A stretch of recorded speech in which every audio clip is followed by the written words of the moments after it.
25 says, to the left of negative 0.54 and to the right of positive 0.54. So the picture is going to look like this. So there's actually two parts to the shaded region. There's the left shaded region and the right shaded region. So let's actually calculate just the left one. That's going to be equal to the normal CDF negative infinity up to negative 0.54, which is equal to this.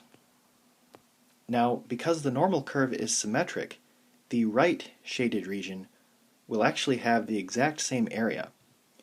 So to find the total area of both of them, we just need to multiply this answer by 2. And we get this, which rounds to 0.5892.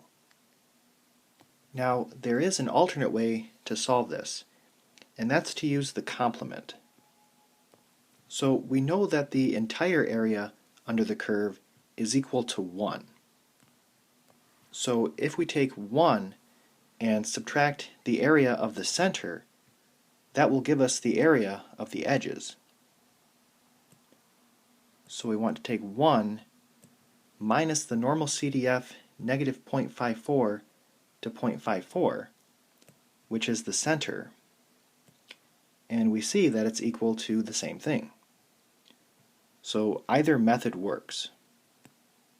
26 says, to the left of negative 1.34 and to the right of positive 1.34.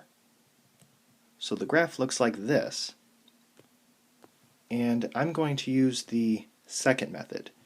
So I'm going to take 1 and subtract the area of the center to get the area of the edges. So 1 minus normal CDF negative 1.34 to 1.34, that's the center. So the area of the edges is 0.1802.